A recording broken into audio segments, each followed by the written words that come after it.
ดีแจงงามดีหรอกเอา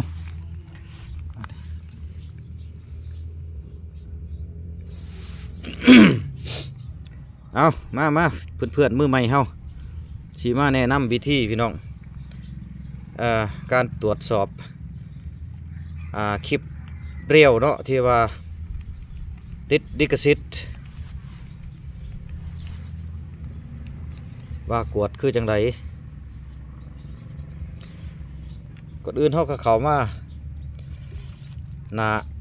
โทรศัพท์เนาะแล้วก็เข้าไปอยู่บน Facebook พี่น้องกดเข้าไป Facebook เราจะยี่ออกมาแบบนี้พี่น้องแล้วเข้ามา Facebook ส่วนตัว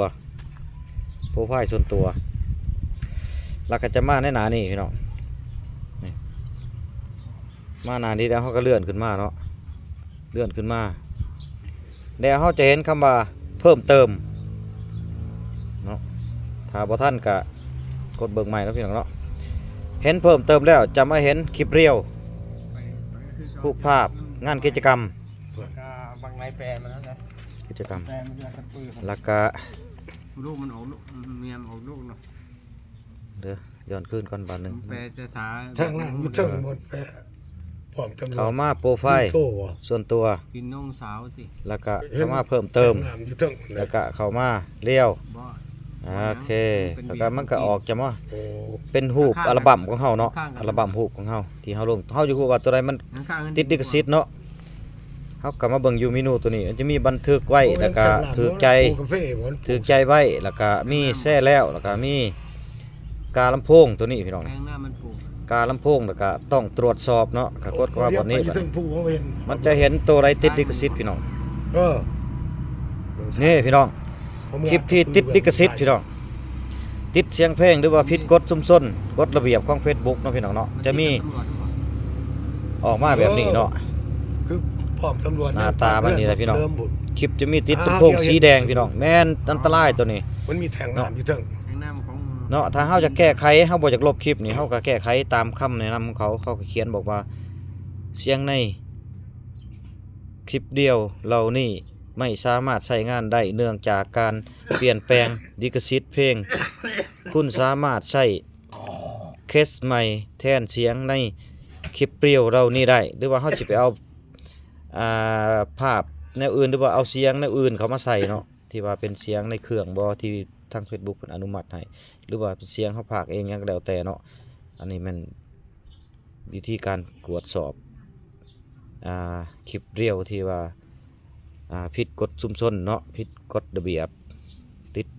ลิขสิทธิ์เสียงเพลงต่างๆพี่น้องหรือว่ามีความรุนแรงทางด้านเนื้อหาจะเป็นด้านเนื้อหาวิดีโอหรือเนื้อหาคำเบ้าหรือว่าเนื้อหาข้อความที่เขาเขียนลงไปในนี่เนาะมันจะติดแบบนี้ถ้าผิดถ้าเขาอยากลบพี่น้องเขาก็กดคลิปเนาะ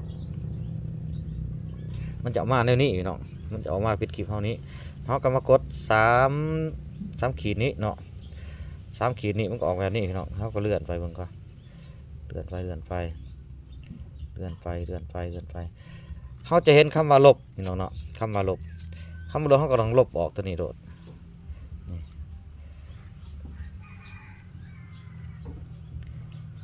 ยังประมวลผลนี่ถือว่าลบไปแล้วเนาะลบไปแล้ววันนี้เขาก็สิออกมาคืน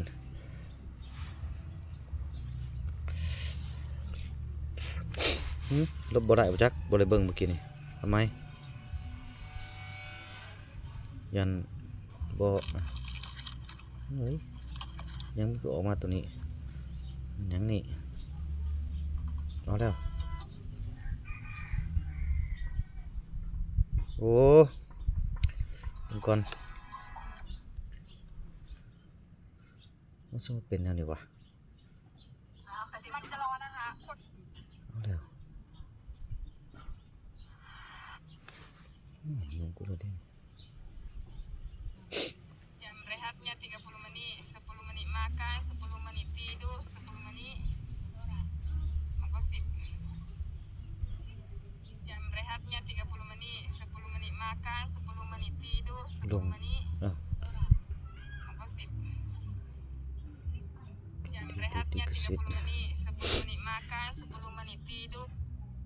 บ่ได้ต้องมาลบอยู่พี่พี่น้องสีได้บอกคลิปเดียวแล้วก็เข้ามาตรวจสอบ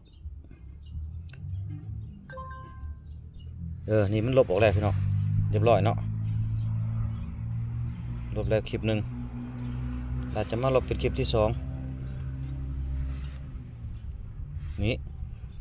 เนื้อหาตัวนี้แม่นเนื้อหากินของดิบของแดงเด้อพี่น้องเด้อนี่เด้อเอามาให้เบิ่งนี่สิว่าบ่ผิดเด้ออันเพื่อนๆ Facebook มือใหม่มือเก่าก็ดีกินของดิบของแดงนี่มีเดือดมีหยังเพิ่นหามเนาะดังระบบเพิ่น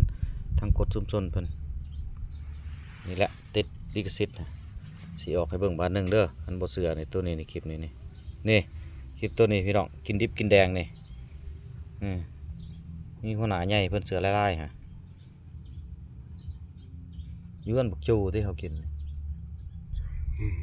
กินตอนนั้นเด้ย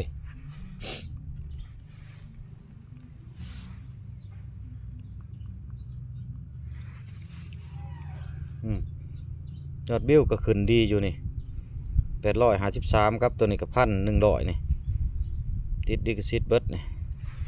เอาก็สิลบไปเนาะบ่ต้องเสียดายเนาะเอาไปมันก็กดหน่วงเฮาเลย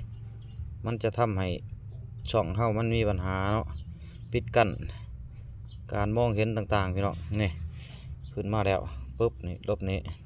เฮาก็มาลบตัวนี้สีเขียวนี่พี่น้องโอเคดึบออกไปแล้วโอเคอยู่ให้อยู่สวนกับบรรยากาศดิเขาประเมินผลแล้วเขาก็จะลบออกได้เนาะตัวนี้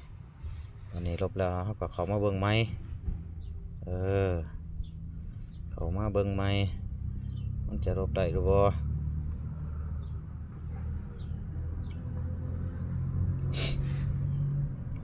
เรียบร้อยลบแล้วยังคลิปเดียวบ่นี่คลิปนี้มันมีอยู่1,100เนาะที่บ่ลบตัวนี้สิหาเอาเสียงมาเปลี่ยนเอาพี่น้องเอาคลิปนี้ก็ถ้ามีประโยชน์ก็กดไลค์กดแชร์ให้พี่น้องเพื่อเพื่อนๆคนอื่นจะได้เห็นกันเนาะมือใหม่เฮาที่ว่าช่องบ่มีความคืบหน้าบ่มีความขยายตัวพี่น้องแม่นเกี่ยวกับการที่เฮาดำเนินกฎชุมชนเนาะก็เอามาฝากมาตอนพี่ๆน้องๆเฮามือใหม่แต่สำคัญมือเก่าเพิ่นก็สิคอยเฮ็ดได้เฮ็ดเก่งแหละคลิปนี้ก็มีเท่านี้พี่น้องขอบใจหลายๆ